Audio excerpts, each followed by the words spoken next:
हिमाचल प्रदेश विधानसभा में contract carriage वाहनों की आयु सीमा को लेकर सत्ता पक्ष और विपक्ष के बीच तीखी बहस विधानसभा में देखने को मिली। उप मुख्यमंत्री एवं परिवहन मंत्री मुकेश अग्निहोत्री ने विपक्ष पर निशाना साधते हुए कहा कि अब विपक्ष का मकसद सिर्फ सरकार को कोसना रह गया है। उन्होंने नेता प्रतिपक्ष जयराम ठाकुर की ओर इशारा करते हुए कहा कि उन्हें उम्मीद थी कि पूर्व मुख्यमंत्री होने के नाते उन्हें नियमों और वैधानिक प्रावधानों की जानकारी होगी। अग्निहोत्री ने कहा कि सरकार कॉन्ट्रैक्ट कैरेज वाहनों की आयु सीमा 12 साल से बढ़ाकर 15 साल करने के पक्ष में है, लेकिन मौजूदा वैधानिक व्यवस्था के तहत राज्य सरकार अपने स्तर पर इनमें बदलाव नहीं कर सकती। यह मामला केंद्र सरकार के समक्ष उठाया गया है और वहां से निर्णय आने के बाद ही आगे की व्यवस्था की जाएगी। कॉन्ट्रैक्ट कैरेज वाहनों की आयु सीमा का मामला सदन में उठने के दौरान मुकेश अग्निहोत्री ने सरकार का पक्ष रखते हुए कहा कि प्रदेश सरकार टैक्सी ऑपरेटरों की समस्या को लेकर गंभीर है। उन्होंने स्पष्ट किया कि सरकार का उद्देश्य किसी भी वाहन संचालक को परेशान करना नहीं, बल्कि नियमों के दायरे में रहते हुए उन्हें राहत देना है। उन्होंने कहा कि केंद्र सरकार के समक्ष वाहनों की आयु सीमा 15 साल करने का मामला उठाया जा रहा है। केंद्र से मिले पत्रों और इस संबंध में अब तक किए गए पत्राचार को भी सदन के पटल पर रखा जाएगा। उप मुख्यमंत्री ने विपक्ष पर पलटवार करते हुए कहा कि सरकार पर सवाल उठाने से पहले विपक्ष को पूरे नियम और कानूनी प्रावधान समझने चाहिए। माननीय पूर्व मुख्यमंत्री जी का, नेता प्रतिपक्ष का, हमें सिर्फ कोसना जो है इनका मकसद नहीं होना चाहिए। हो सकता है राजनीतिक तौर पे आपको थोड़ा बहुत फायदा हो सकता हो। माननीय जयराम ठाकुर जी हिमाचल प्रदेश के मुख्यमंत्री रहे हैं और मैं ये समझता था कि 5 साल मुख्यमंत्री रहने के नाते इनको ट्रांसपोर्ट के नियमों, कानूनों, वैधताओं के बारे में पूरी जानकारी होगी। मुझे बड़ा दुख हो रहा है जिस ढंग से ये चीज को प्रेजेंट कर रहे हैं, उसका विवाद नहीं है जिसकी बात आप कर रहे हैं। ऑल इंडिया टूरिस्ट परमिट 12 से 15 साल हिमाचल प्रदेश सरकार के आग्रह पे किया गया पूरे हिंदुस्तान में। ऑल इंडिया टूरिस्ट परमिट केंद्र सरकार ने जारी किया, हमने भी नोटिफिकेशन कर दी। माननीय जयराम ठाकुर जी हिमाचल प्रदेश के मुख्यमंत्री रहे हैं और मैं ये समझता था कि 5 साल मुख्यमंत्री रहने के नाते इनको ट्रांसपोर्ट के नियमों, कानूनों, वैधताओं के बारे में पूरी जानकारी होगी। मुझे बड़ा आज दुख हो रहा है मुझे बड़ा दुख हो रहा है जिस ढंग से ये चीज को प्रेजेंट कर रहे हैं। और अब आप सुन लीजिए ना, आपने अपनी बात रखी, मैंने चुप बैठ के सुनी। अब आप सुनिए कि मैं क्या कह रहा हूं। अध्यक्ष महोदय ये कह रहे हैं कि जो ऑल इंडिया टूरिस्ट परमिट है केंद्र सरकार ने कर दिया था।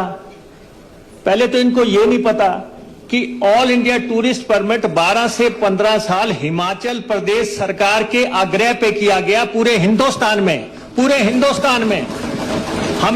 हमने ये मसला, और आप इस बात के लिए, आप तो गडकरी प्लीज आप सुनिए, अब आप सुनिए, सुनिए।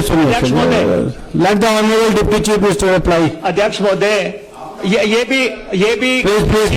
भी गडकरी जी के पास बराबर जाते हैं और ये ट्रांसपोर्ट के बारे में उनसे डिस्कशन भी कर सकते हैं और मामले की पूछ भी सकते हैं।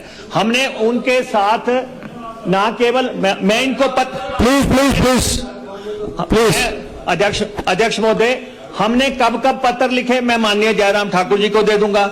हमने कब गवर्नमेंट, यूनियन गवर्नमेंट के साथ, 1 मिनट आप सुनिए माननीय सदस्य महोदय, अध्यक्ष महोदय, उसके बाद कब हम उनके पास मीटिंगों में गए। अब ये मिक्स कर रहे हैं, ये कह रहे हैं कि केंद्र ने कर दिया था, आपने क्यों नहीं लागू किया। ऑल इंडिया टूरिस्ट परमिट जैसे ही केंद्र ने किया, हमारी नोटिफिकेशन साथ ही हो गई। उसका विवाद नहीं है जिसकी बात आप कर रहे हैं। ऑल इंडिया टूरिस्ट परमिट केंद्र सरकार ने जारी किया, हमने भी नोटिफिकेशन कर दी। वो उसके बाद 1039 गाड़ियां जो है उसके तहत रजिस्टर भी हो गई उनके पोर्टल पे, और इसलिए उसमें सिर्फ एक विवाद है कि केंद्र सरकार उसमें 20,000 फीस ले रहा है। ट्रांसपोर्टर कह रहे हैं उसको कम करो, वो केंद्र ने कम करनी है। हमने वो मसला भी सेंटर के साथ उठा दिया, केंद्र को कहा है कि इस फीस को आप कम कर दें, ट्रांसपोर्टर्स के बस से बाहर की बात है, और वो उस पर भी गौर कर रहे हैं। जो बात यहां के ट्रांसपोर्टर्स अब कह रहे हैं, अब जो हिमाचल की परिधि में चलने वाली गाड़ियां हैं, जो हिमाचल प्रदेश में चलती हैं, जो विद इन स्टेट चलती हैं, वो 12 साल की हैं, वो उस नोटिफिकेशन में दर्ज नहीं हुई हैं कि उनको भी 12 से 15 साल कर दिया जाए। हमने वो मसला भी केंद्र के साथ उठाया है। हमने उनके साथ पत्र भी लिखे हैं कि जो प्रदेश की परिधि में चलते हैं, there can't be two set of rules in one state, कि आप ऑल इंडिया टूरिस्ट परमिट को 15 साल चला दें और जो स्टेट की गाड़ियां हैं उनको आप जो है 12 साल रखें। हमने वो मसला केंद्र के साथ उठाया है और केंद्र उस पर विचार कर रहा है कि हमने इसको कब करना है।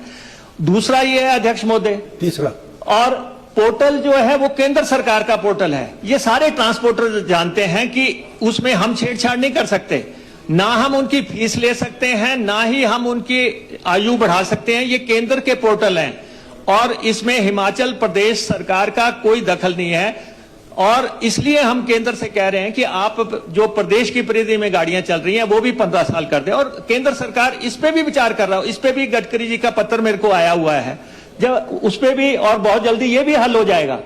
तो इसलिए इनका ये कहना कि आप केंद्र पे फेंक रहे हैं, आप इनकी आदत पड़ गई, ये ऐसा मसला नहीं है। ये मसला बिल्कुल सेटल्ड मसला है कि AITP all India tourist permit settle हो गया है 12 से 15 साल। उसमें जो है डिजिटल रिकॉर्डिंग भी शुरू हो गई है। और दूसरा जो है कंट्रैक्ट जो प्रदेश के अंदर चला, हमने ये कह दिया, अब इन्होंने ध्यान में लाया, हमने ये कह दिया कि जब तक केंद्र फैसला लेता है, जब तक केंद्र फैसला लेता है तब तक हम अपनी एजेंसीज को कहेंगे कि इनकी गाड़ियों का चलान ना करें, 12 से 15 साल के बीच वो गाड़ियां चलने दें, और इनके गाड़ियों की पासिंग की भी कोई वैकल्पिक व्यवस्था हम कर दें। हम टैक्सी ऑपरेटर्स के साथ पूरी तरह हैं। ये जो यहां पे जो आंदोलन कर रहे हैं, इनको भी मालूम है कि ये मसला हिमाचल प्रदेश सरकार का नहीं है, ये केंद्र से ही जुड़ा हुआ है। केंद्र फैसला करेगा तभी गाड़ियां 12 से 15 साल हो पाएंगी।